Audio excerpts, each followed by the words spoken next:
Good morning all of you. आज के इस क्लास में हम सभी लोग डिस्कस करेंगे, पढ़ेंगे बिहार का सामान्य परिचय, ठीक है, जनरल इंट्रोडक्शन। उसके बाद फिर इसकी क्लास के बाद हम लोग पढ़ लेंगे बिहार की ज्योग्राफी में भी। इससे पहले नदियाँ हम आपको पढ़ा चुके हैं, रिवर्स आपको पढ़ा चुके हैं, देखा होगा आप सभी ने, ठीक है। नदियों को पढ़ करके उसी हिसाब से अपने नोट्स प्रिपेयर करके जितने भी रिलेटेड टॉपिक के क्वेश्चंस हैं उनको सॉल्व कर लीजिएगा। इस क्लास में हम आपको बिहार के जनरल इंट्रोडक्शन में बिहार का एरिया, बिहार के इम्पोर्टेंट डिस्ट्रिक्ट्स, ठीक है, लिटरेसी, डिकेडल ग्रोथ रेट, इन सब चीज़ों पर बातें करेंगे।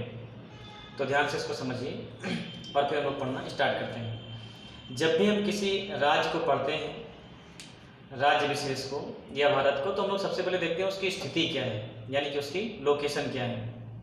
तो हम क्या देखेंगे कि बिहार जो है वो भारत का उत्तर पूर्वी हिस्से में है, ठीक है। किस हिस्से में है? उत्तर पूर्वी हिस्से में। और अगर बिहार के अक्षांश और देशांतर की हम लोग बात करें तो आप जानते हैं, पढ़ चुके हैं, अक्षांश रेखाएं क्या होती हैं? जो ग्लोब को या पृथ्वी को उत्तरी और दक्षिणी भागों में विभाजित करती हैं। यानी किसी बिंदु के उत्तरी या दक्षिणी स्थिति की जानकारी कौन देता है? वो देती हैं लैटिट्यूडनल लाइन्स, यानी अक्षांश रेखाएं। तो अगर हम बिहार के अक्षांश की हम बात करें केवल, ठीक है, अक्षांश ही, तो ये क्या है? 27 डिग्री नॉर्थ में है, 27 डिग्री नॉर्थ में है और 31 मिनट्स है, ठीक है। यानी बिहार का सबसे उत्तरी अक्षांश क्या होगा या उत्तरी बिंदु कौन सा होगा? तो हम क्या जानेंगे, कौन सा है? 27 डिग्री 31 मिनट्स, ठीक। और जो बिहार का दक्षिणी है, दक्षिणी अक्षांश यानी दक्षिणी बिंदु, वो कौन सा मिलेगा? वो मिलेगा आपको 24 डिग्री और 20 मिनट्स। तो ये आपका हो गया बिहार का अक्षांश, ठीक है।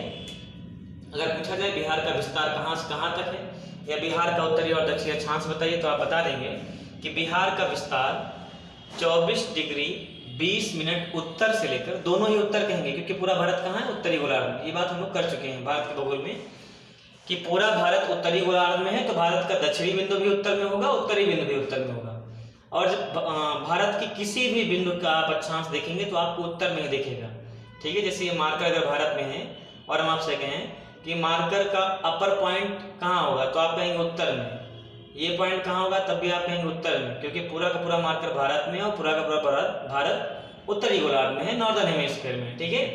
तो ये भारत का क्या हो गया, सॉरी, बिहार का क्या हो गया? अक्षांश, ठीक है। भारत वाला हम लोग पहले डिस्कस कर चुके हैं। तो ये देखकर के आपको क्या लग रहा है? 23.5 अंश पे कर्क रेखा जाती है और कर्क रेखा के उत्तर में है, यानी कि यहाँ का जो हम देख रहे हैं विस्तार, तो ये क्षेत्र हमको कहाँ मिलेगा, कहाँ पर देखने को मिलेगा? कर्क रेखा के उत्तर में, ठीक है, ओके।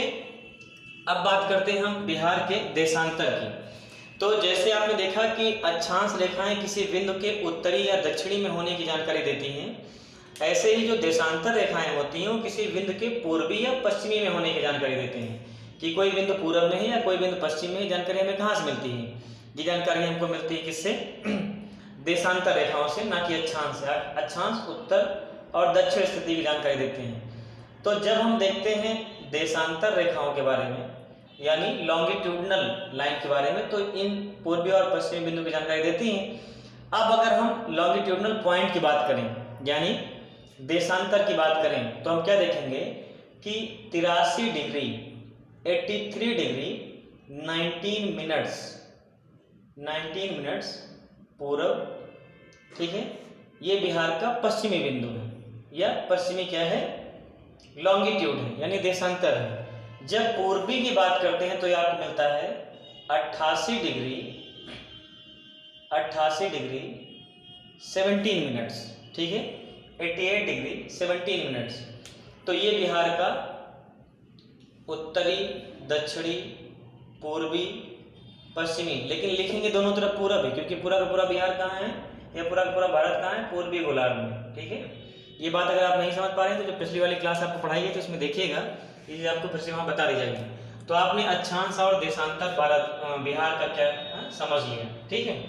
अब बात करते हैं बिहार के और कुछ बातें। बिहार को अगर हम जनसंख्या के हिसाब से देखें तो तीसरा सबसे बड़ा राज्य है भारत का, ठीक है। और जब हम इसको क्षेत्रफल के हिसाब से देखें यानी कि एरिया के हिसाब से तो 13वां सबसे बड़ा राज्य है भारत का, ठीक है। यानी तीसरा जनसंख्या के हिसाब से और 13वां क्षेत्रफल के हिसाब से, एरिया के हिसाब से। अब जब हम ये सारी बातें कर रहे हैं तो आप भारत वाली ज्योग्राफी के जो चैप्टर्स आपने पढ़े थे, जो चीज़ें आपने पढ़ी थी, उनको कंपेयर करके पढ़ते रहिएगा, ठीक है। बात करते हैं हम इसके बाद आगे, बिहार में कितना ज़्यादा क्या है साक्षरता, कितनी ज़्यादा कितना ज़्यादा सेक्स रेशियो है, ठीक है, लिटरेसी कैसी है, वो सब आपको यहाँ जो बिहार का मैप दिखा है इन डिस्ट्रिक्ट्स को आप देखते रहिए। इंपॉर्टेंट चीज़ें आप नोट कर लीजिएगा। जैसे बिहार में सबसे उत्तर पश्चिम में, बिहार का नॉर्थ वेस्टर्न, ठीक है, जिला है, उसका नाम है पश्चिमी चंपारण, ठीक है। ये क्षेत्रफल के हिसाब से यानी कि एरिया के हिसाब से बिहार का सबसे बड़ा जिला है, ठीक है, लार्जेस्ट जिला है। भारत की बात करें तो हम लोग क्या देखते हैं कि लेह भारत का सबसे बड़ा जिला है, बिहार की बात करें तो पश्चिमी चंपारण, ठीक है। अब हम बात करते हैं बिहार के सबसे बड़े जिले के बाद अगला है बिहार का सबसे छोटा जिला, तो ये है शिवहर। कहाँ पर मिल रहा है आपको? उत्तरी बिहार में, नॉर्थ बिहार में एक जिला है, नाम है शिवहर। ये क्षेत्रफल के हिसाब से सबसे छोटा जिला है। तो सबसे बड़ा कौन सा हो गया? पश्चिमी चंपारण। सबसे छोटा कौन सा हो गया? शिवहर, ठीक है। ये दोनों बातें किससे हो रही हैं? क्षेत्रफल के हिसाब से। अगर हम भारत की बात करें तो सबसे बड़ा जिला लेह था, सबसे छोटा जिला माहे था, पुदुचेरी वाला। जब इंडियन ज्योग्राफी पढ़ रहे थे तो वहाँ इस बारे में बात किए थे, ठीक है। तो एरिया के हिसाब से पश्चिमी चंपारण और शिवहर, इन दोनों को आप याद रखिएगा। मैप में इनकी लोकेशन भी आप देख लीजिएगा बिहार के मैप में, ठीक है। एरिया की बात समाप्त हुई। अब हम देखते हैं बिहार में साक्षरता के हिसाब से, ठीक है, लिटरेसी के हिसाब से। तो बिहार में जो पूर्वी बिहार में जिला है उसका नाम है पूर्णिया, ठीक है, पूर्णिया भी कहा जाता है, पूर्णिया। यहाँ पे सबसे कम साक्षरता पाई जाती है, मिनिमम लिटरेसी पाई जाती है। बिहार के किस जिले में सबसे कम साक्षरता पाई जाती है? पूर्णिया जिले में, यानी कि जो कि बिहार के पूर्वी भाग में स्थित है। बिहार के दक्षिण पश्चिम में, उत्तर पूर्व में चंपारण था, दक्षिण पश्चिम में रोहतास एक ऐसा जिला है जहां बिहार में सबसे ज्यादा साक्षरता पाई जाती है, सबसे ज्यादा लिटरेसी पाई जाती है, ठीक है। अगर हम बिहार की टोटल लिटरेसी की बात करें तो 61.80% साक्षरता बिहार में पाई जाती है। और सबसे ज्यादा साक्षरता मिनिमम लिटरेसी पूर्णिया में और मैक्सिमम लिटरेसी कहाँ पे? रोहतास में, ठीक है। दोनों आप याद रखिएगा। तो आपने जनसंख्या वाले सबसे बड़े जिले और सर्वाधिक साक्षरता वाले जिले देख लिया। अब हम बात करते हैं, एरिया वाला देख लिया और लिटरेसी वाला देख लिया। अब हम जनसंख्या की बात कर लेते हैं, ठीक है। तो पटना जो कि गंगा नदी के किनारे है, पटना, ये क्या है? ये बिहार में सबसे ज्यादा जनसंख्या वाला जिला है, ठीक है। जनसंख्या को फिगर में नहीं याद करना है, नंबर में, डिजिट में नहीं याद करना, बस याद रखना है कि सबसे ज्यादा जनसंख्या कहाँ पाई जा रही है। तो आप क्या बता देंगे? पटना में पाई जा रही है, यहाँ पे लार्जेस्ट है, ठीक है। सबसे कम जनसंख्या जो है वो शेखपुरा में है। यहाँ आपको शेखपुरा पहाड़ियाँ भी देखने को मिलेंगी, ठीक है। शेखपुरा में सबसे कम जनसंख्या है और पटना में सबसे ज्यादा जनसंख्या है। तो सबसे ज्यादा साक्षरता, सबसे ज्यादा क्षेत्रफल और सबसे ज्यादा जनसंख्या, ये चीजें आपने देख लिया। अब हम बात कर लेते हैं कि सबसे ज्यादा जनसंख्या में जो दशकीय वृद्धि है, यानी डिकेडल ग्रोथ रेट, ठीक है, 10 साल में जो वृद्धि होती है वो हमें सबसे ज्यादा कहाँ देखने को मिल रही है, ठीक है। तो मधेपुरा जिले का क्या नाम है? मधेपुरा। यहाँ पे डिकेडल ग्रोथ रेट यानी दशकीय जनसंख्या वृद्धि सबसे ज्यादा है। मैक्सिमम डिकेडल ग्रोथ रेट कहाँ मिलेगी? मधेपुरा में, ठीक है। और जो मिनिमम डिकेडल ग्रोथ रेट है, सबसे कम डिकेडल ग्रोथ रेट है, दशकीय वृद्धि सबसे कम है, वो कहाँ पे है? वो आपको गोपालगंज में देखने को मिलेगी, ठीक है। गोपालगंज में, ये भी आपको उत्तर पश्चिम का एक जिला देखने को मिलेगा, ठीक है। ये बात भी आप याद करिएगा। अब हम बात करते हैं किसकी, लिंग अनुपात की, ठीक है, यानी कि सेक्स रेशियो की। तो यही जो आपने अभी देखा था गोपालगंज, इसी गोपालगंज में आपको एक और डेटा याद रखना है, वो क्या, कि सबसे ज्यादा sex ratio, maximum sex ratio भी आपको यहीं देखने को मिलेगा, ठीक है। सबसे ज्यादा भी सेक्स रेशियो आपको गोपालगंज में ही देखने को मिलेगा, और सबसे कम जो सेक्स रेशियो आपको देखने को मिलेगा मुंगेर जिले में, ठीक है, मुंगेर डिस्ट्रिक्ट में। तो ये दोनों बातें भी याद रखिएगा। गोपालगंज में सबसे ज्यादा लिंग अनुपात है, मैक्सिमम सेक्स रेशियो है, और मुंगेर में सबसे कम लिंग अनुपात है, मिनिमम सेक्स रेशियो है। अगर हम पूरे बिहार के सेक्स रेशियो की बात करें तो 918 है। बिहार में सेक्स रेशियो कितना है, 918। लिटरेसी साक्षरता आपने कितनी देखा था, 61.80%, ठीक है, ये बिहार की क्या थी, साक्षरता थी। बिहार का अगर हम पूरा क्षेत्रफल देखें, टोटल बिहार का एरिया देखें तो 94,163, ठीक है, इतना वर्ग किलोमीटर यानी किलोमीटर स्क्वायर क्षेत्रफल है बिहार का। भारत वाला आपको याद ही होगा जब पढ़े थे तो, ठीक है, ठीक। तो बिहार का इतना है। जब भारत की हम बात करते हैं तो भारत का 32 लाख है ना क्षेत्रफल, डिजिट में और भी ज्यादा था, 32,87,263। ये इसी को हम लोग मिलियन में कहते थे तो 3.2 मिलियन है ना वर्ग किलोमीटर या किलोमीटर स्क्वायर, ये क्षेत्रफल देख रहे थे। पूरी दुनिया का क्षेत्रफल भारत का अगर हम देखें तो कितना आता है, 2.4%। अगर हम बिहार की बात करें तो भारत के 2.86% एरिया, पूरे भारत का 2.86% एरिया क्या है, वो आपको देखने को मिलेगा बिहार का, ठीक है। अगर आपसे पूछा जाए कि पूरे भारत के क्षेत्रफल का कितना प्रतिशत क्षेत्रफल बिहार के द्वारा निर्मित होता है, तो आप क्या बताएंगे, 2.86%। और पूरे विश्व का अगर हम देखें कि भारत का कितना निर्मित होता है भारत के द्वारा, तो कितना था, 2.4%, ठीक है। ये बात भी आपको पता रखनी है, याद रखना है। तो जब बिहार का भूगोल पढ़ना या बिहार के डेटा पढ़ना तो भारत वाले भी आप याद रखिएगा एक साथ, ठीक है। इतनी बातें आपको समझ में आ गई। बिहार का एक मैप अपने पास रखते रहना है। इन जिलों को अगर लोकेशन के हिसाब से देख करके ऐसे फिगर में डायग्राम बना करके नोट कर लोगे एरो करके, तो चीज़ें जल्दी याद रहेंगी। अब अगर हम बात करेंगे जनसंख्या के हिसाब से बिहार के सबसे ज़्यादा बड़े जिले कौन से हैं, तो आपको देखने को मिलेगा पटना, ठीक है, पूर्वी चंपारण और उसके बाद मुजफ्फरपुर। ये बिहार के सबसे ज़्यादा जनसंख्या वाले 3 जिले हैं, पटना, पूर्वी चंपारण और मुजफ्फरपुर। और अगर हम सबसे कम जनसंख्या वाली बात करें तो एक तो अभी आपको शेखपुरा मिला ही था, है ना, देखा था आपने शेखपुरा। इसके अलावा हम अगर देखें तो शिवहर। इसके अलावा अगर हम देखें तो आपको मिलेगा अरवल, ठीक। ये वो जिले हैं जो सबसे कम जनसंख्या वाले हैं। ये बातें भी याद रखिएगा। सबसे ज़्यादा साक्षरता कहाँ है, सबसे कम साक्षरता कहाँ है, ये डेटा भी याद रखिएगा। सबसे ज़्यादा डिजिटल ग्रोथ रेट कहाँ है, सबसे कम कहाँ है, ये बात भी याद रखिएगा। अक्षांश और देशांतर विस्तार भी याद रखिएगा। क्षेत्रफल के हिसाब से 13वां सबसे बड़ा राज्य है बिहार, ये बात भी याद रखिएगा, ठीक है। और इसके अलावा जनसंख्या के हिसाब से देखिए तो तीसरा सबसे बड़ा राज्य है, ये बात भी याद रखना है, ठीक है। उत्तर प्रदेश, महाराष्ट्र के बाद फिर बिहार का नंबर आता है, ओके।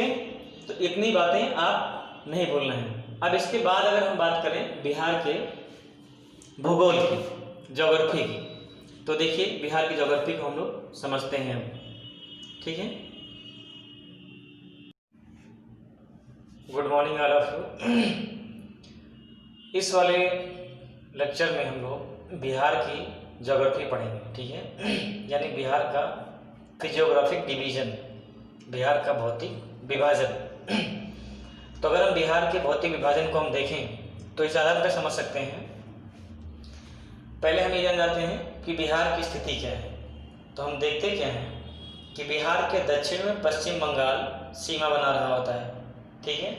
बिहार के उत्तर में नेपाल है और नेपाल का हिमालयी क्षेत्र बिहार के उत्तर में पाया जाता है।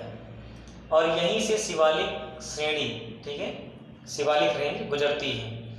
तो उत्तर में हम क्या देखेंगे, उत्तर का पर्वतीय भाग जो होगा उसका निर्माण कौन करेगा, शिवालिक हिल का फुट हिल, यानी हिमालय की शिवालिक पर्वत श्रृंखला का गिरिपद, ठीक है, foot hill range of Shivalik range will form the mountainous part of the Bihar, ठीक है, और बिहार बस में आ गई, यानी कि बिहार के उत्तरी पर्वत का निर्माण कौन करेगा, बिहार के उत्तरी पर्वत का निर्माण करेंगे हिमालय की सबसे निचली पर्वत श्रृंखला, और वो कौन सी है, वो शिवालिक है जो नेपाल से होकर के गुजरती है, ठीक है।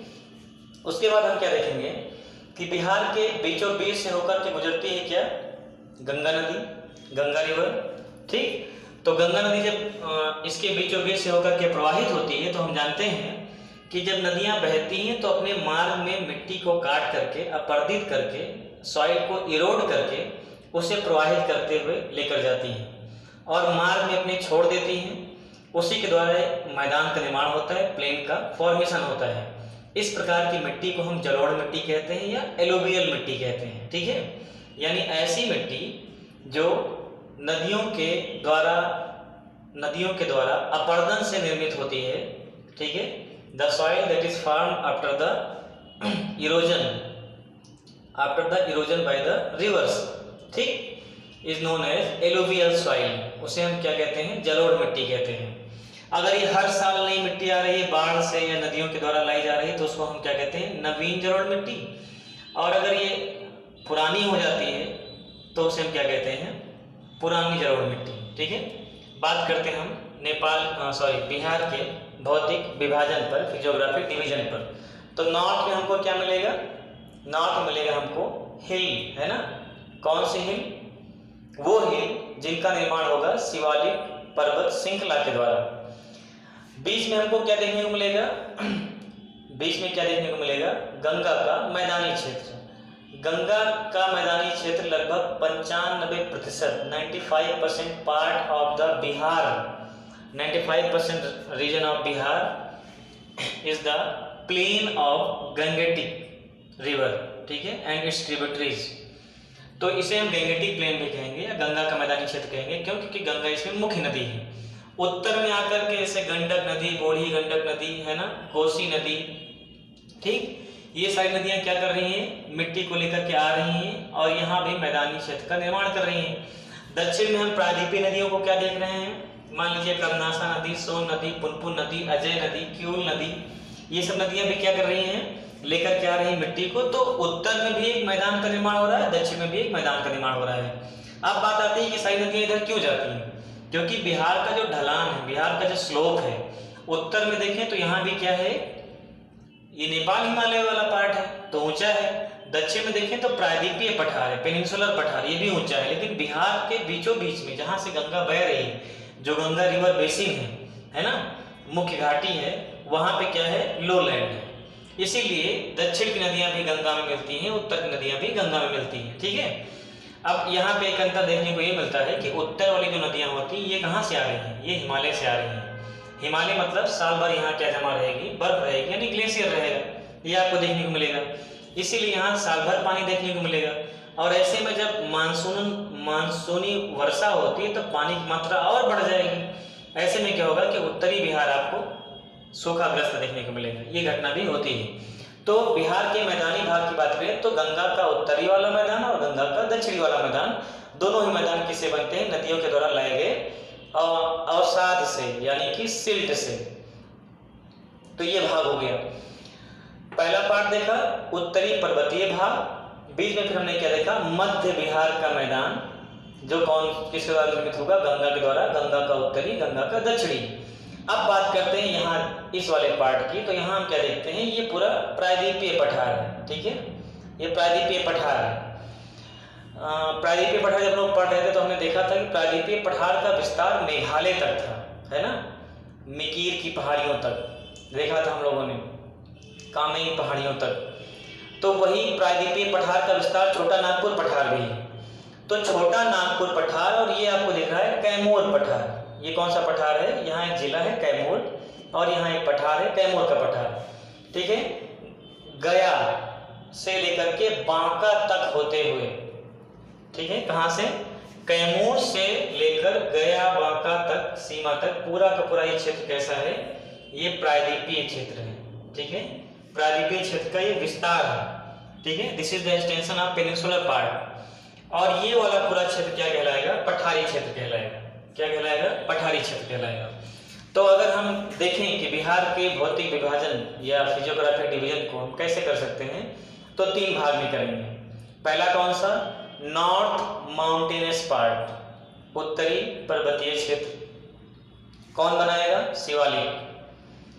मध्य गैंगेटिक प्लेन, ठीक है, मध्य गंगा का मैदान, कौन बनाएगा, गंगा और इसकी सहायक नदियां, उत्तर में उत्तरी गंगा का मैदान, दक्षिण में दक्षिणी गंगा का मैदान।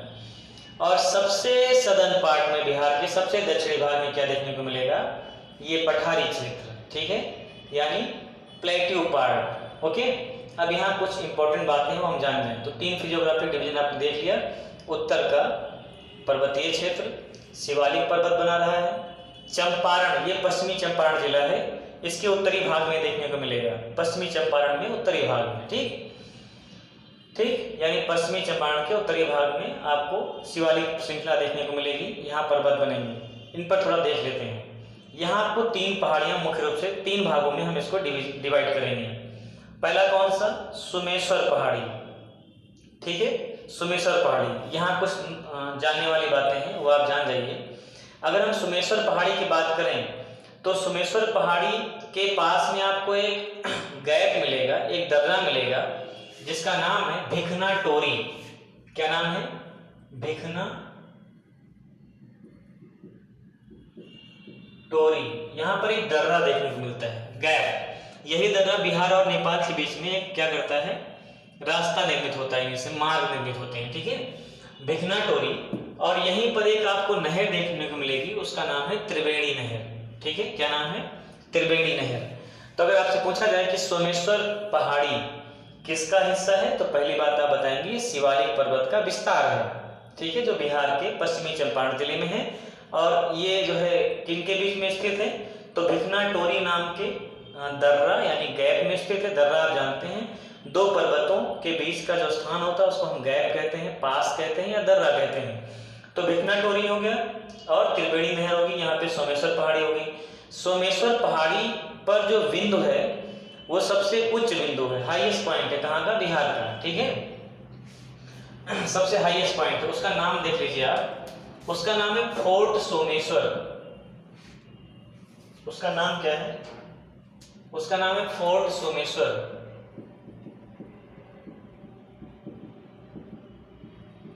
फोर्ट सोमेश्वर, ये इसी सोमेश्वर पहाड़ी पर है, जो भिखना टोरी दर्रे और त्रिवेणी नहर के बीच में था। इस फोर्ट सोमेश्वर की अगर हम लोग हाइट की बात करें, ये हाईएस्ट पीक है कहाँ की, बिहार की, तो 880 मीटर आपको मिलेगी इसकी हाइट, ठीक है। अगर हम इसको फीट में देखें तो आपको मिलेगा 2884 2884 फीट, ठीक है, समझ गई बात। ये इसकी हाइट की बात होगी। तो बिहार की सर्वोच्च चोटी आपको यही देखने को मिलेगी, सोमेश्वर पहाड़ी पर शिवालिक का है। इसके अलावा हम और देखें अगर इस उत्तरी पर्वतीय विभाजन को, तो यहाँ रामनगर दून मिलता है। अब सवाल आता है दून क्या होता है, तो नदियाँ अपने साथ, जो हिमालयी नदियाँ हैं वो अपने साथ लाए गए और साथ से जो मैदानी क्षेत्र निर्मित करती हैं, उस मैदानी क्षेत्र के पूर्वी भाग को, ठीक है, 2 पर्वतों के बीच में जो मैदानी क्षेत्र निर्मित हो रहा है, अगर वो पूर्वी क्षेत्र में निर्मित हो रहा है, पश्चिमी क्षेत्र में निर्मित हो रहा है, तो इनके अलग अलग नाम हैं। तो बिहार वाले पार्ट में आपको ये दून देखने को मिलता है। ऐसे ही द्वार भी होता है, जैसे हरिद्वार नाम सुना है आपने, ठीक है। तो यहाँ पे रामनगर दून देखने को मिल रहा है। इसके अलावा एक और विभाजन है हरहा घाटी। तो उत्तरी पर्वतीय भाग को हमने 3 भागों में विभाजित किया। पहला कौन सा, सोमेश्वर पहाड़ी, दूसरा कौन सा, रामनगर दून, तीसरा कौन सा, हरहा घाटी। हाईएस्ट पीक कहाँ पर है, इसी सोमेश्वर पहाड़ी पर है, जो कि भिखना टोरी दर्रे के बीच में और त्रिवेणी नहर के बीच में है। यहीं पर हाईएस्ट पीक है फोर्ट सोमेश्वर, 880 मीटर या 2884 मीटर है। यहाँ अगर कुछ और हम गैप की बात करें, कुछ और दर्रों की बात करें, तो एक दर्रा इसी पहाड़ी के ही नाम से है, उसका नाम है सोमेश्वर दर्रा। कहीं कहीं आपको सोमेश्वर देखने को मिलेगा, कंफ्यूज मत होना। एक दर्रा यानी गैप देखने को मिलेगा, उसका नाम है सोमेश्वर दर्रा। तो एक दर्रा आपने देखा भिखना टोरी, कौन सा दर्रा? भिखना टोरी, भिखना टोरी। और दूसरा सोमेश्वर दर्रा। यहीं पे आपको एक गैप और देखने को मिलेगा, उसका नाम है हरहा गैप। क्या नाम है? हरहा दर्रा। ठीक है, तो हरहा, सोमेश्वर और भिखना टोरी, इतने गैप आपको यहाँ देखने को मिलेंगे। एक अंतिम बात और याद रखिएगा, कपान नाप का दर्रा, कपान। ठीक है, तो अगर हम बिहार में दर्रों की बात करें, बिहार में गैप की बात करें, तो आपको 4 गैप याद रखना है। ठीक है, कौन कौन से? भिखना टोरी, सोमेश्वर पहाड़ी के नाम से ही सोमेश्वर दर्रा, फिर हरहा और फिर कपान। ये गैप कहाँ मिलेंगे हमको?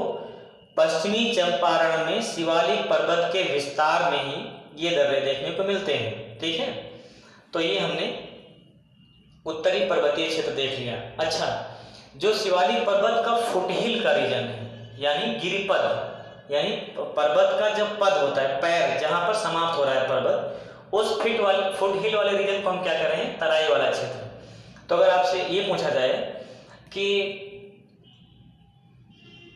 बिहार के उत्तरी भाग में शिवालिक के गिरिपद में किस प्रकार की वनस्पति पाई जाती है, तो याद रखना यहाँ सदाबहार वन पाए जाते हैं। ठीक है, इस तराई क्षेत्र में कैसे वन पाए जाते हैं? सदाबहार वन, ये बात भी मत भूलना।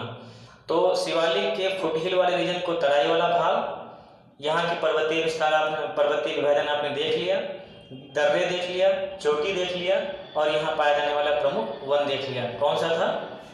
सदाबहार वन। ठीक है, अब इतना जानने के बाद कुछ बातें हम आपको इस चोटी के अलावा और भी बता दे रहे हैं जो इम्पोर्टेंट है। जैसे अगर हम प्रायद्वीपीय ही पठारों की बात करें, भारत की कुछ महत्वपूर्ण चोटियां, जैसे एवरेस्ट चोटी है ना, हिमालय की चोटी है, विश्व की सबसे बड़ी चोटी है, भारत में नहीं है, अलग की बात है।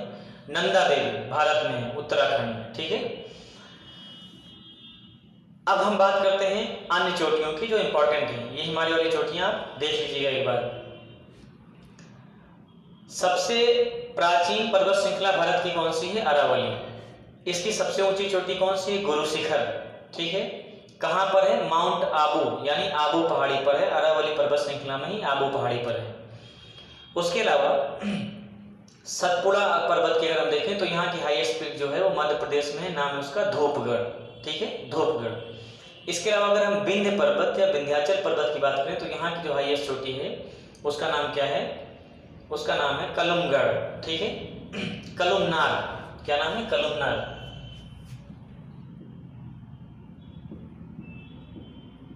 ठीक, ये चोटी हो गई। इसके अलावा अगर हम छोटा नागपुर पठार की बात करें तो छोटा नागपुर पठार हमें 2 भागों में देखने को मिलता है। उत्तरी वाले भाग को हम क्या कर रहे थे? हजारीबाग का पठार। दक्षिण वाले भाग को क्या कर रहे थे? रांची का पठार। उसी हजारीबाग का पठार नॉर्थ ईस्टर्न एक्सटेंशन क्या कहलाता है? पारसनाथ की पहाड़ी, वो हाईएस्ट पीक हो गई छोटा नागपुर पठार की। ठीक, दक्षिण भारत में अगर आप आएंगे तो दक्षिण भारत की अगर हम पहाड़ियों की बात करें तो दक्षिण भारत यानी प्रायद्वीपीय भारत की जो सबसे ऊंची चोटी है वो है अनैमुदी। क्या नाम है? अनैमुदी। 2695 मीटर हाइट है इसकी। और दक्षिण भारत की जो दूसरी सबसे ऊंची चोटी है वो है दोदा बेटा। कहाँ पर है? नीलगिरी पहाड़ी पर। ठीक है, ये बात भी याद रखिएगा। अगर हम पूर्वी घाट की सबसे ऊंची चोटी की बात करें, ठीक है, पूर्वी घाट की, तो पूर्वी घाट की जो सबसे ऊंची चोटी मिलती है वो आपको मिलती है आंध्र प्रदेश में। ठीक है, आंध्रा में। पश्चिमी घाट की अगर हम बात करें तो नीलगिरी के दक्षिण में आओगे तब तो आपको दोदा बेटा मिल गई और अनैमुदी मिल गई। लेकिन अगर पश्चिमी घाट के उत्तरी भाग की सबसे ऊंची चोटी की बात करें तो वहां आपको मिलेगी कलसूबाई। ठीक है, कौन सी? कलसूबाई। तो फिर से सुन लीजिए इस बात को। दक्षिण भारत की सबसे ऊंची चोटी कौन सी हो गई? ये हो गई अनैमुदी, अन्नामलई पहाड़ी पर है। दूसरी सबसे ऊंची चोटी कौन सी हो गई? दोदा बेटा, नीलगिरी पहाड़ी पर है। ठीक है, धूपगढ़ देख लिया, गुरु शिखर जान गए, कलुमनार जान गए, राजमहल पहाड़ी पर पारसनाथ चोटी भी आप जान गए। राजमहल पहाड़ी पर पारसनाथ चोटी भी याद रखिएगा। ठीक, फिर हम लोग बात करते हैं किधर? North eastern extension of the peninsular plateau, तो वहाँ आपको मेघालय वाले पठार मिलते हैं, ठीक है, जिसको शिलांग का पठार भी कहते हैं। वहाँ पे आप देखोगे गारो, खासी, जयंतिया, ये भी किसका भाग है, ये भी नॉर्थ ईस्टर्न एक्सटेंशन है प्रायद्वीपीय पठार का। तो ये जो प्रायद्वीपीय पठार इतना फैला हुआ है, वो प्रायद्वीपीय पठार केवल दक्षिण में ही नहीं है, वहाँ तक नॉर्थ ईस्टर्न भाग तक फैला हुआ था। अभी हम बिहार पर आ जाते हैं। तो बिहार में कैमूर जिले से लेकर के आपको बांका जिले तक ये पूरा प्रायद्वीपीय पठार का या पठारी क्षेत्र देखने को मिलेगा, ठीक है। यहाँ थोड़ा बहुत अंतर आपको मिलेगा, क्या कि ये वाला जो पठारी क्षेत्र है ये निर्मित होता है ग्रेनाइट से, सिस्ट से, नीस से, ठीक है। कौन सी चट्टानों से निर्मित होगा, ग्रेनाइट चट्टानों से, सिस्ट चट्टानों से, नीस चट्टानों से ये पठारी क्षेत्र निर्मित होगा। यहाँ जो सोन नदी है, ये जो कैमूर का पठार है, सोन नदी जो है, ये सोन नदी कैमूर के पठार को छोटा नागपुर पठार से अलग करती है। अगर आपसे पूछा जाए कि कैमूर का पठार छोटा नागपुर पठार से कैसे विभाजित होता है, तो आप बताएंगे सोन नदी के द्वारा। इस पठारी क्षेत्र से जो नदियां निकलेंगी, ठीक है, इस पठारी क्षेत्र से जो नदियां निकलेंगी, इन नदियों में साल भर पानी नहीं रहेगा। क्यों? क्योंकि ये ग्लेशियर से नहीं निकल रही हैं। ये कहाँ से निकल रही हैं? ये प्रायद्वीपीय पठारी क्षेत्र से निकल रही हैं, जहाँ पे जो सोर्स ऑफ वाटर है, जो जल का स्रोत है, वो साल भर नहीं रहता है, मानसूनी वर्षा से प्राप्त होता है या एक विशेष मौसम में प्राप्त होता है, इसलिए इनको मौसमी नदियाँ कहेंगे।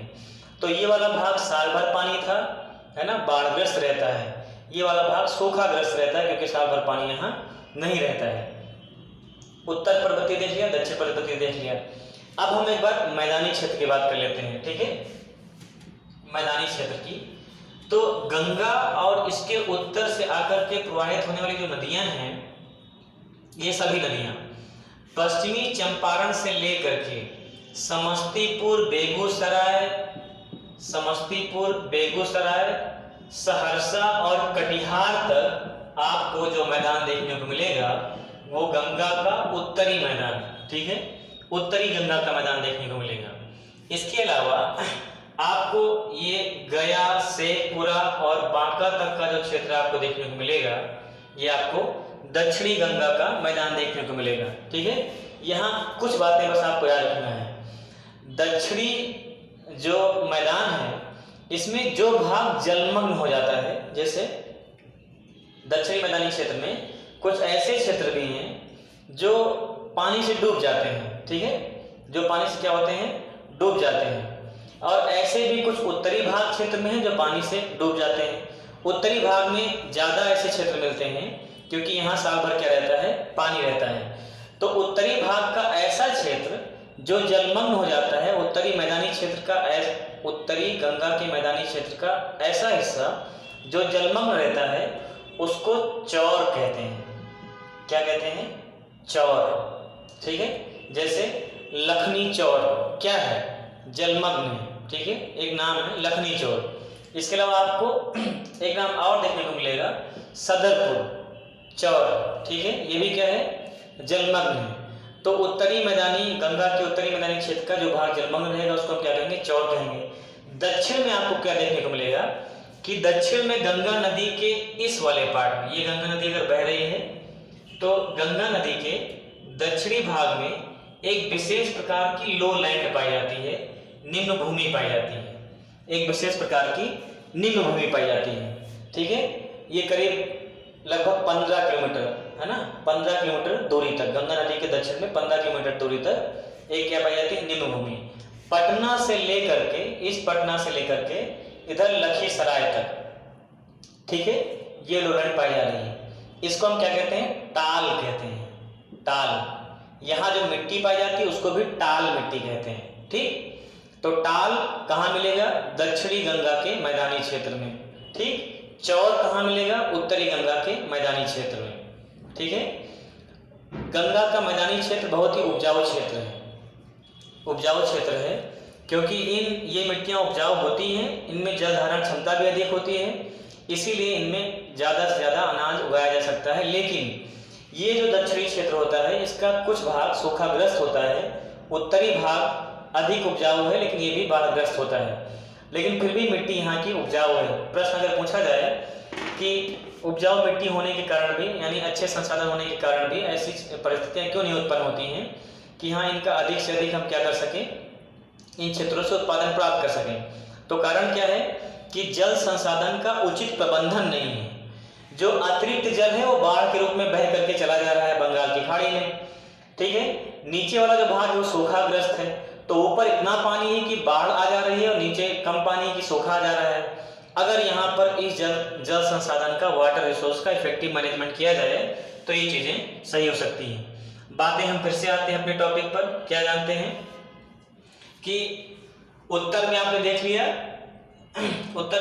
लिया कि पर्वतीय क्षेत्र कौन कौन से थे। सोमेश्वर की पहाड़ी थी, है ना, मुख्य वही पहाड़ी थी, याद रखिएगा, उसकी पीक याद रखिएगा, बाकी वो दोनों घाटियां भी याद रखिएगा, ठीक। शिवालिक ही इसका निर्माण करती है क्योंकि शिवालिक ही फुट हिल है, ठीक है।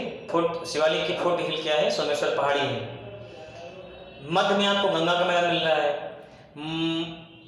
बिहार का अधिकांश क्षेत्र 90% पार्ट कौन निर्मित कर रहा है, गंगा का मैदानी क्षेत्र, उत्तरी गंगा का मैदानी क्षेत्र, दक्षिणी गंगा का मैदानी क्षेत्र, ठीक है, उपजाऊ है। नीचे वाला भाग पठारी क्षेत्र कहलाता है, कहाँ से, कैमूर से लेकर के आपको बांका तक नील शिष्ट ग्रेनाइट चट्टानों से मिलता है। ये वाला जो क्षेत्र है, अगर आपसे पूछा जाए कि बिहार का कौन सा क्षेत्र खनिज दृष्टि से धनी है, अभी हम आपको खनिज पढ़ा नहीं रहे हैं, ठीक है, कि किस जिले में कौन सा खनिज है, लेकिन अगर हम बात करें तो आप जानते हैं कि छोटा नागपुर पठार भारत में खनिज के संसाधन की दृष्टि से सबसे रिच पठार है या सबसे रिच रीजन है, सबसे धनी क्षेत्र है, ठीक है। इसे भारत का हम लोग रूर कहते हैं। एक्चुअली रूर जर्मनी में एक जगह है, जर्मनी के क्षेत्र में, जहाँ सबसे ज़्यादा खनिज होता है। तो उस रूर के हिसाब से अगर वहाँ का रूर है तो ऐसे भारत का रूर कौन है, छोटा नागपुर, तो उसी का ये विस्तार है, ठीक है। और यहाँ पर आपको क्या देखने को मिलेगा, आपको यहाँ देखने को मिलेगा खनिज यानी मिनरल, तो दक्षिणी पठारी क्षेत्र में ही आपको खनिज देखने को मिलेगा, उत्तरी क्षेत्र में नहीं मिलता है, ये बात याद रखिएगा। और कैमूर का पठार कैमूर जिले में था। सोन नदी इसको क्या करती है, छोटा नागपुर पठार से अलग करती है। उसके अलावा यहाँ गया की पहाड़ी मिलेगी, इसके अलावा शेखपुरा की पहाड़ी मिलेगी, ठीक है। तो गया, शेखपुरा ये सब जिले हैं, इन्हीं की पहाड़ियाँ भी हैं। बांका तक विस्तृत है ये, बांका सबसे यहाँ पे आपको दक्षिण पूर्वी जिला देखने को मिल रहा है। ये पूरा पठारी क्षेत्र है, ये पूरा पठारी क्षेत्र है, ठीक। तो मैदानी क्षेत्र आपने देख लिया। उत्तर के मैदानी क्षेत्र में आपको चौर देखने को मिल रहा था, दक्षिण मैदानी क्षेत्र में आपको टाल देखने को मिल रहा था, है ना। अगर हम दक्षिण मैदानी क्षेत्र का विस्तार देखें तो आपको ये गया, शेखपुरा, मुजफ्फरपुर, राजगीर, है ना, गया, शेखपुरा, मुजफ्फरपुर, राजगीर, इस पूरे क्षेत्र में आपको दक्षिण का मैदानी क्षेत्र देखने को मिलेगा। उत्तर मैदानी क्षेत्र को अगर हम देखें तो आपको समस्तीपुर, बेगूसराय, सहरसा, कटिहार, ये पूरा का पूरा चंपारण से लेकर के यहाँ तक का क्षेत्र आपको उत्तरी गंगा के मैदान के क्षेत्र के रूप में देखने को मिलता है, ठीक। तो ये बिहार का क्या था, भौतिक विभाजन था, फिजियोग्राफिक डिवीजन था। यहाँ के हमने देखा क्या, कौन कौन से गैप हैं, यानी कि दर्रे। हाईएस्ट पीक तो आपने देख ही लिया है। अगर दर्रों की बात करें तो एक बार फिर से इनको देख लो। सोमेश्वर का दर्रा सोमेश्वर पहाड़ी के नाम से ही था, ठीक है। उसके अलावा भिखना टोरी का दर्रा पढ़ा हम लोगों ने, भिखना टोरी त्रिवेणी नहर के बीच में ही, त्रिवेणी के बीच में आपको क्या देखने, भिखना टोरी और त्रिवेणी के बीच में क्या मिल रहा है, सोमेश्वर की पहाड़ी देखने को मिल रही है, ठीक है। इसके अलावा कपान और फिर हरहा, ये सारे दर्रे आपको यहाँ देखने को मिलते हैं। तो इस पूरी क्लास में आपने देखा कि बिहार का फिजियोग्राफिक डिवीजन कैसा है, क्या देखने को मिलता है। तो यहाँ हमें सब देखने को मिल रहा है, पठार भी है, यहाँ पर्वत भी है और यहाँ मैदानी क्षेत्र भी है, ठीक है, ओके। पर्वतीय क्षेत्र कहाँ देखने को मिलता है, उत्तरी क्षेत्र में, मुख्य रूप से पश्चिमी चंपारण जिले में, ठीक है। इसके अलावा मैदानी क्षेत्र कहाँ देखने को मिलता है, मध्य बिहार में, और ये दो भागों में होता है, उत्तरी गंगा का मैदान, दक्षिणी गंगा का मैदान। पठारी क्षेत्र कहाँ को देखने को मिलता है, दक्षिणी भाग में, कैमूर जिले से लेकर के बांका जिले तक, ठीक है। कैमूर पठार कहाँ देखने को मिल रहा है, सबसे दक्षिण पश्चिम में, सबसे दक्षिण पश्चिम में। ये दक्षिण पूरब है, ये क्या है, ये दक्षिण पूरब है, ठीक, और ये दक्षिण पश्चिम है, यहाँ कैमूर का पठार है। सोन नदी कैमूर पठार को छोटा नागपुर पठार से अलग कर रही है। इसके अलावा आपको यहाँ गया में गया की पहाड़ी, शेखपुरा पहाड़ी, ठीक है, शेखपुरा जिले में ये सब पहाड़ियाँ देखने को मिलती हैं। जो दक्षिणी पठारी क्षेत्र है इसका निर्माण ग्रेनाइट चट्टानों से मुख्य रूप से हुआ है, जो खनिज दृष्टि से धनी क्षेत्र है। ठीक है, ओके, इसको पढ़िएगा। यहाँ की पीक्स, यहाँ के गैप, ठीक है, यहाँ के मैदानी क्षेत्र, इनके नाम याद रखिएगा। टाल क्या है, चौर क्या है, ठीक है, भूलना नहीं इनको। अगली क्लास में आगे की चीजें पढ़ेंगे। Thank you.